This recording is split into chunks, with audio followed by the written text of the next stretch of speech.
If you've ever wondered what a world-class mixing and mastering facility looks like, you've come to the right place. Today, MyMixLab is bringing you a complete tour of Studio DMI in Las Vegas, Nevada. This 4-studio facility was designed and built for the 6-time Grammy-nominated mastering and mixing engineer, Luca Pretolesi, to do his day-to-day work on some of the biggest singles and albums in modern dance music. His recent works include mastering the entire new Drake dance album, many of Major Laser's biggest hits, Tiesto, Diplo, J Balvin and Willie William, Steve Aoki, Carnage, and so many more. This is also where he films weekly courses at mymixlab.com, but first, let's take a tour of Studio DMI. Hey everyone. Hello. Hey Reed, how are you? How are you? Good to see you. Let's check Welcome it out. in. Thank you. This is Studio DMI in Las Vegas. We're a mixing and mastering facility here in the city. Welcome.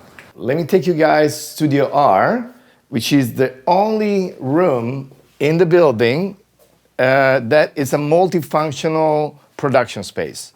So the purpose of this room essentially is for our client to have a place in Vegas just to finish writing or finish production. There's no computer because the computer is your computer. So essentially, it's a laptop space. There's a lot of space on the side to be able to hook up multiple computers and just work on the production. Like the same way you do in your home, that you maybe record in the same room and just work with friends. That's the concept of this room. Just be able to do it, of course, with good quality gear. If we need to record your audio, we have a nice preamp, nice compressor, nice microphone, but in a very intimate environment, which is different than a typical recording studio. This is like production space. The concept of the room started because our clients in town, with the production almost finished but not finished, they need to drop stems for us to do the mixing. And we say, well, what about if we take a room, just spend the day, get your song finalized, and then export stems. We take over stems and we do the mixing. So started that way. But we don't want to limit ourselves to just for our internal mix and mastering work. It's also for other producers that just want to have like a room that you can trust in Vegas. So that's kind of the purpose of Studio R. And this also looks like it would be perfect for recording a vocal too. You can see Correct. Treatment all the way up on the ceiling, all the walls. Yeah. So we have a nice Manley reference mic. We love this mic. The Manley has, to me, interesting sound because it's like a middle ground between a Sony C800 and maybe like a warm tube old Neumann U67. It has a sound that's like thick, a lot of good bottom end, but it's clarity on the top. It's a good mic. And we like to pair the Manley using the TubeTech CL1B, and then we might use the API pre if we want to have like a little bit more brighter preamp, or use the Ascent, which is a fantastic preamp. That also has a little bit a EQ that if you want to just make it brighter on the way in. Then we have a choice of AD. So we have the Apollo, of course, with any type of plug-in in, but also we have a choice of dangerous conversion, no patch bay, good to go. Plug and play. Plug and play, exactly. Yep. Awesome. So this is actually just the beginning. This facility is not just this studio. Yeah, exactly. You want to follow me? Yeah, let's go keep around. going. All right, cool. We always want to remember, make music better. That's kind of like our slogan. We believe on this. It's the first thing you see when you walk in the door. When you walk in, make music better. Boom. Exactly. Just to remind you. Yeah. That's what you're here for. Also, we have cool little things here. So when somebody's recording, you can turn this on and there's no discussion. Somebody's recording. That way you know you don't have to knock on the door and ask. You don't have to do that, right? Because by the time you've done that, it's too late. Exactly right. Walking with bathroom on this side. We're gonna check this room. I think Rob will host a little bit this room to tell you guys more. Well, there's some special sauce in there. We'll show you later. Yeah. All right, let me take you to Studio M. Studio M is the smaller room, a Studio DMI, but with the best acoustics. This room is crazy. We trust this room more than any other room in the building. It's pretty much plus minus one naturally. Gavin Haverstick did the acoustic design of this room. He did a fantastic job. Having a lot of space, especially a lot of ceiling headroom, was an opportunity to kind of cut the ceiling in multiple layers.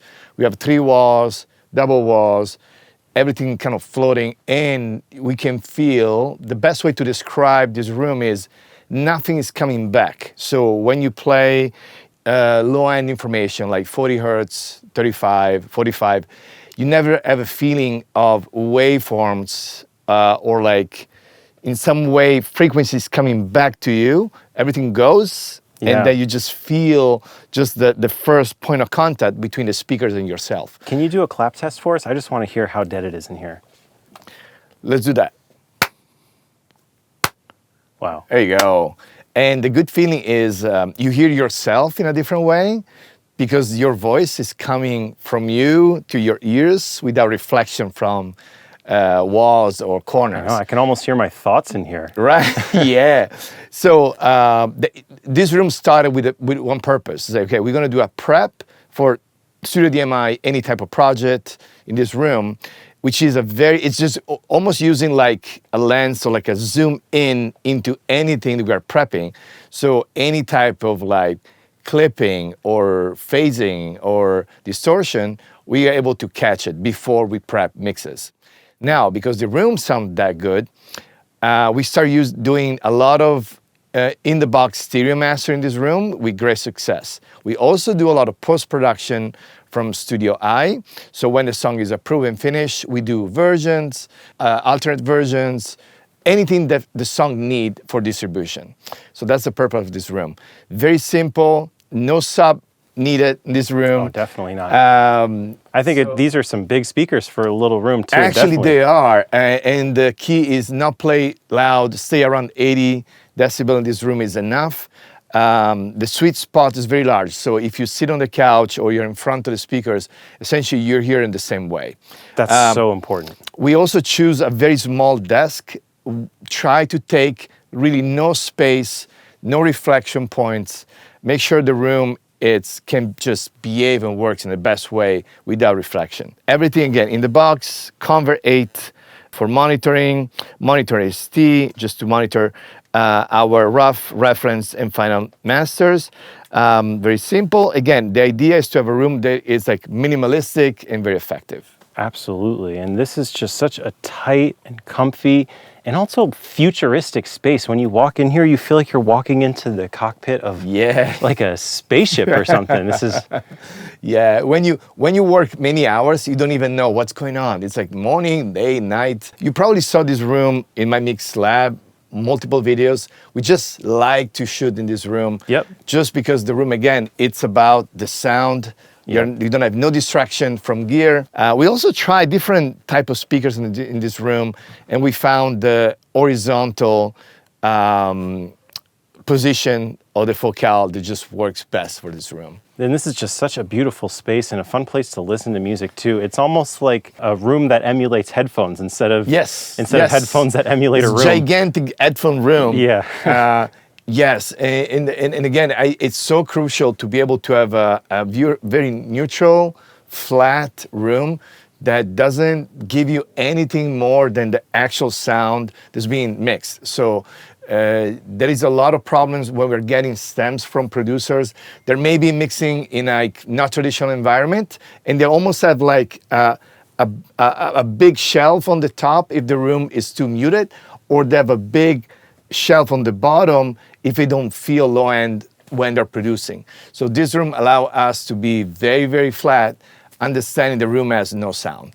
Awesome. And also this room was a little bit of my inspiration. I just moved to a house here in Las Vegas, and my room at home is not quite this high of a ceiling, but a little bit of a similar size. So I looked around at how everything was set up and got a lot of inspiration for my own home studio, and I'm sure people watching this are as well. Everything is just so beautifully like designed and aesthetically pleasing in addition to sounding good. So the cool things about this, so it's Vicoustic material, but with the custom, in combination of a custom design. So we have a custom bass trap around the room, but then we have Vicoustic panels that looks fantastic, and they do a great job as far as like diffusers and absorption. So and it goes all the way up to the ceiling as always. Everything is just so cool looking between the diffusion and the absorption. You feel like you're standing in a work of art almost. Oh, thank you. I like it. Thank you, Reed. So let's check out some of the other rooms. Let's go. All right, let me take you guys So Studio I, which is in front of Studio M, that's definitely the room where I spend more time. I mean, I live in this room. This is like the main mixing and mastering room for Studio DMI. It's based on a hybrid setup. When I mean hybrid, is a combination of digital, analog, in the box, and summing in one single space. I can spend hours to talk about this desk that's been developed and built like in years and years. I think it's about 10 years of changing and finding the best workflow possible. I do have a theory, which is if I'm able to never move my body in order to make change on the sound, I'll make better decisions. So I just want to be able to have the same sweet spot as the speakers for my mixing or mastering decisions.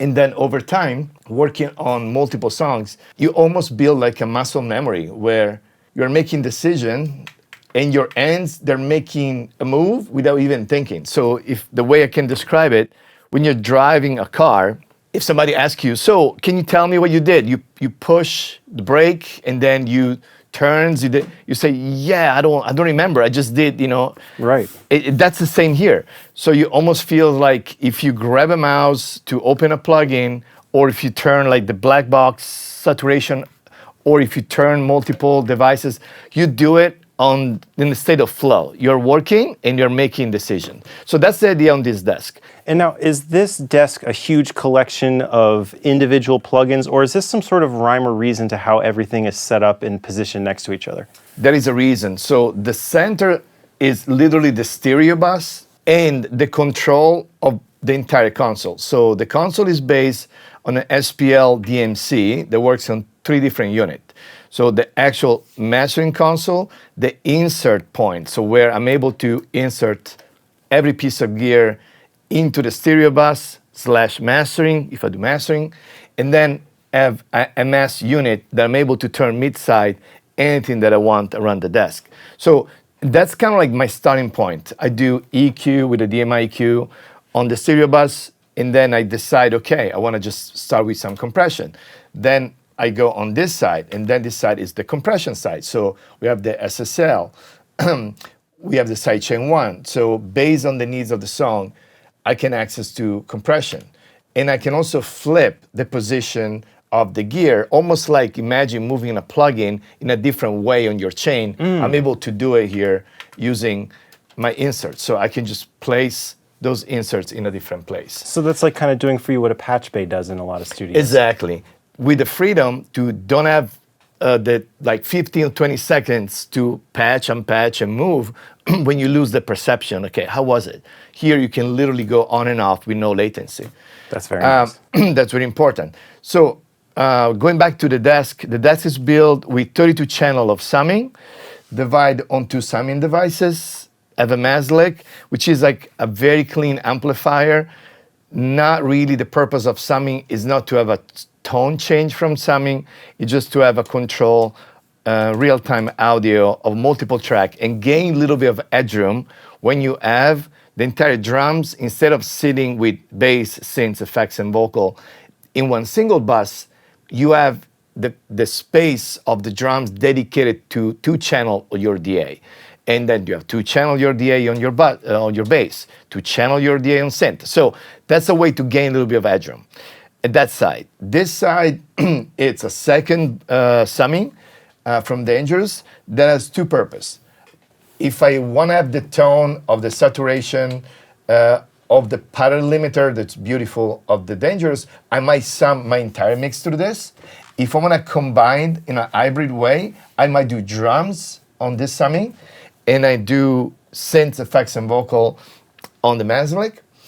And then I have the liaison, the allow me, which is super cool, to grab any piece of gear that is dedicated to stereo bus to run just to drums. So having 2, so I'm able to grab a compressor and say, okay, on this song, I'm gonna have the SSLG just on drums. And I'm able to run the drums to the SSL and just use other type of compressor for the stereo bus. Wow. So that's the idea. And so again, stereo bus, drum side, mastering side. So that's the way the desk has been built. Then there is a rack on the side. One rack is dedicated to vintage gear that I might use almost like as an insert plugin that you never change. So this side of the desk, it works or doesn't work. There is no changes on any settings. Usually we take photos for our recall, but some gear is very sensitive, so we never touch. Yeah, I was just about to ask, what is recall like with all these Kind of different crazy. things? Yeah. So it's like photos, every song, every version has a set of photos. And those photos, they're saved with the version, and then we literally put the photo full screen and we just recall. Then we have a DA-AD rack detached from the rest. So that's our DA side. We're doing 2 convert 8s, so 8 channel plus 8 channel, a convert 2. The convert 2 is just for post conversion, for listening. Then we have AD plus, which is our AD converter. We have the Prism that we like so much, the Titan. The Titan is so functional because it does everything. We can even use to record. Then we have the Leo 8, only works the Leo 8 as a main hub for all the other interfaces. The room is tuned with a Trinnov. The Trinnov, it's essentially put this room in phase, speaker alignment, everything you need to make sure there is no problem as far as the listening point. This room definitely has more gear. There's more risk of reflections and phasing. So for that reason, we trust the Trinnov. If I want to highlight a few pieces of gear in this room that they're kind of I'd love to. important for the workflow, I will say 100% the Studio DMI EQ. It's a mid-side EQ with a parametric side, a backsendoll side, and an insert point to do compression on mid-side insert on the EQ, which is very unique. That's a starting point pretty much of every mix that is hybrid, which is very important. And then I cannot leave without my insert points. So, and I like that we name it so that way there's no confusion what it is, and that's super cool. So kind of this side is very important. There's something unique about the SPL Hermes that I can do parallel on multiple pieces of gear. So essentially I can grab any piece of gear. Let's say, okay, I want to have the SSL in parallel. I can choose the SSL, and then I pick with my parallel what unit I want to parallel, and I have a mix knob on everything in a post gain. So that's very unique. So I can grab any piece of gear that doesn't have a mix knob and turn on a parallel unit. That's brilliant. It's really, really cool. So that's kind of like the workflow. As far as a new piece of gear we got recently is the black box.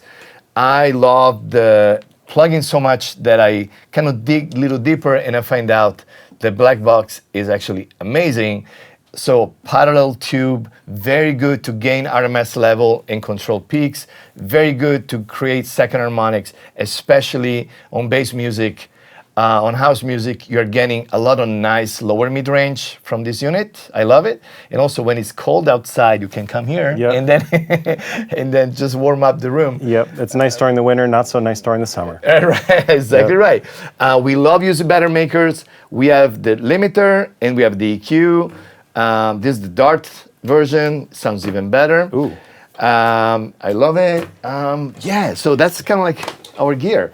And as far as monitors go, you have the same Focal Trio speakers, and then what are the little ones that you have beside that? So we have the 311. We sub. The sub is tuned around 40 hertz. It's messing on the back of the desk, but that's okay. That's all right. Well, that's a normal lifestyle. We'll give you guys a little sneak preview of what it looks like behind the desk, behind the scenes. The SM11 with the sub 6, and then we have those little 45. So they're like small.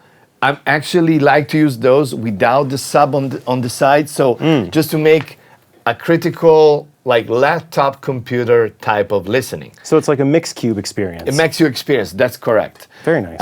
And by the way, there's a beautiful new line of Focal speakers that are able actually to turn a two-way to one-way, almost like an actual cube that's very, very effective.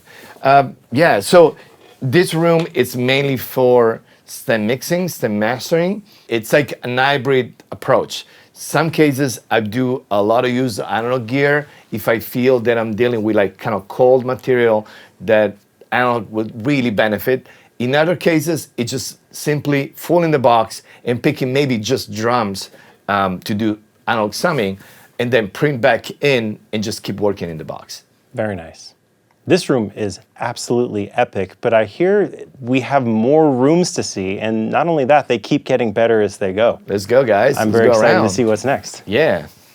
All right, let me take you guys to the lounge. Sometimes we take breaks. Well, not very often. Not very often, but we try to stay 1 hour break, every hour, a little break. We like to come here. We have also not a nice set of speakers, Focal. That's like purely home audio listening point. Like you can tell, like Yeah, four ways. I kind of feel like I just walked into a home a little bit. Yeah, It went from right. high-tech studio vibes to comfy home vibes real quick. Exactly. Coffee machine, very important, espresso. Yep. We're very big on quality coffee. It's like Borbone. That's what I really like to drink. This coming from Italy every month. Of course. I think that's what we need also to have actual lights from outside. Yep.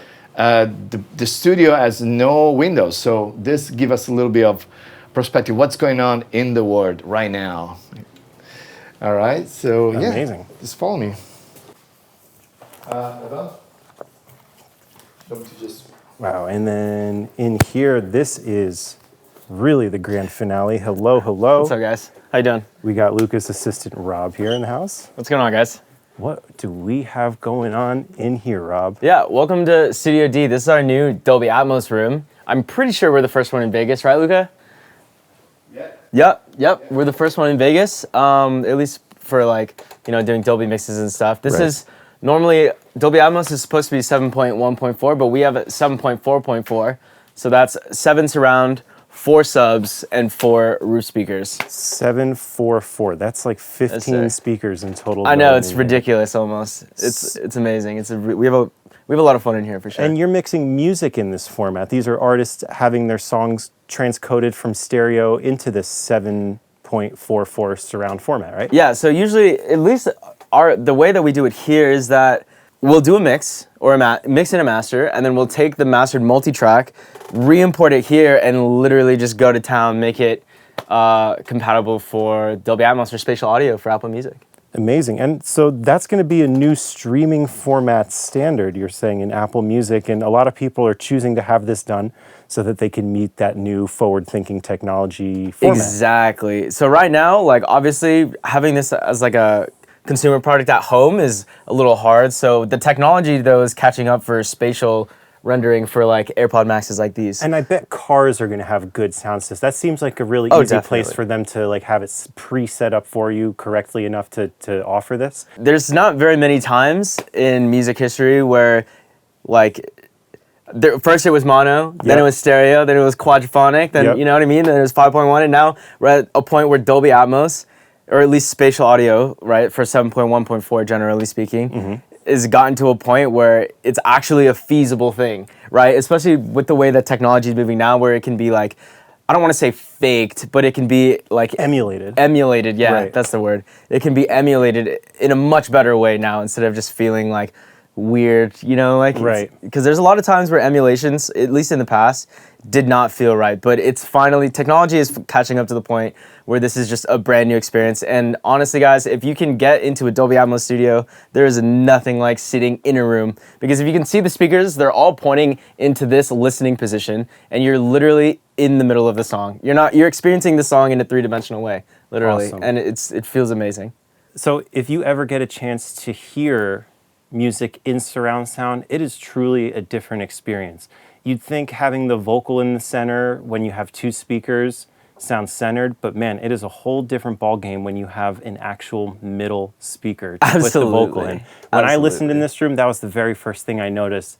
It was just unlike anything I had ever heard. I was actually more excited about that than what was going on around me. I had never felt anything so centered. It's true center, like genuinely. It's a true center. And not only that, but I think my favorite thing is when I'm working and in Dolby Atmos mixes and stuff, when I'm flying things to go like in circles, it is so strange. Or having things like be behind you, or like, but it feels so different. Like sometimes like you're never supposed to turn around, but when you turn around, like when you're mixing in Dolby Atmos, it is such a surreal experience. Well, thank you for showing us this room and opening our eyes and ears, I should say, to other types of mixing and mastering out there. This is really impressive. Definitely, guys. Thank you so much. Cool. Really appreciate it. So there you have it. The complete tour of Luca Pretolesi's Studio DMI, brought to you by MyMixLab.com. I loved having an inside look at all the analog gear, acoustic treatment, and speakers that go into a world-class facility like this. I was also surprised to see how much of his workflow was in the box with just plugins and techniques that anyone can do at home. If you want to learn mixing and mastering from Luca Pretolesi and myself, subscribe to MyMixLab.com for weekly courses filmed here at Studio DMI. We open up sessions from our biggest tracks and show you tips and tricks to take your sound to the next level. It's only $12 per month to access every video. So we'll see you back soon at Studio DMI for another MyMixLab.com video.